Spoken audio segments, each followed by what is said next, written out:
for more on this, Bruce DelValle, a constitutional law expert, joins us now, also from Washington, D.C. Good to have you on the programme. Bruce, just your raw reactions, first of all, to President Biden's speech, and any thoughts, emotions that you may have on this anniversary day. Well, first, the thoughts and emotions. I had the opportunity to appear on this network on that evening, and I have to admit, and I do so without any disgrace, that I was in tears. It was a horrible day for all Americans. That's the people's house. That's sacred ground. That's the cradle of our freedoms and our democracy, and for it to be stormed like that was a horrible event. However, having said that, I heard President Biden's comments, and it deeply saddens me. It doesn't enrage me. It doesn't surprise me, sadly, but it is really, really regrettable that he continues to take that path.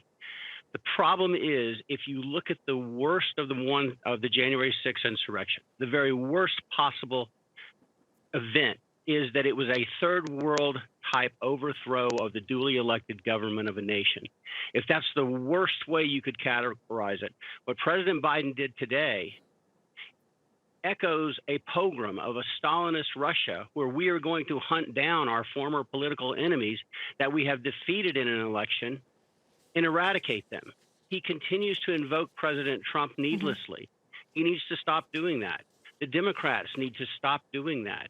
If this nation is ever going to heal, it cannot be a contest. And the January 6th hearings, I am sad to report, are basically political theater to aggrandize the Democrats and to castigate the Trump Republicans.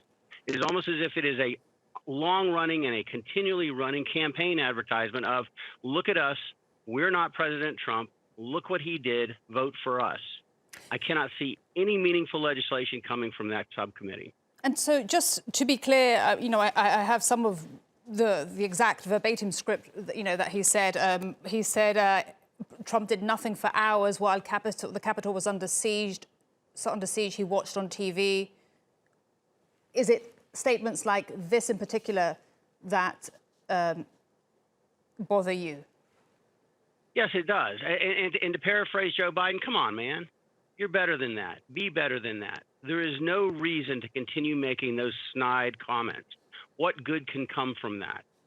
What good can come? Is there anyone in America that doesn't know that President Trump held a rally that day? Is there anyone that doesn't know that the Democrats blame President Trump for the event? President Biden is continuing the divide, and he's doing it for partisan reasons that have nothing good, that will bring no good to the United States or to the American people. And he just needs to stop. What would you have liked President Biden to have said on this day then? I think I would have liked him to have said something that bespoke the solemnity of the event. To basically say this cannot stand, this cannot happen again. I support the investigation. By the way, this is the largest FBI investigation in the history of our country.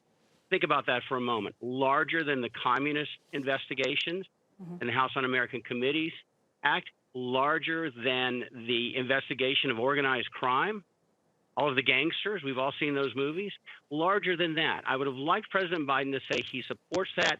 They're continuing forward. They're going to bring the wrongdoers to justice, and we are going to heal this nation and put this event behind us. That's what he should have said. Bruce DelValle, great to get your thoughts on this anniversary day. Bruce is a constitutional law expert joining us from Washington, D.C. Thank you very much indeed.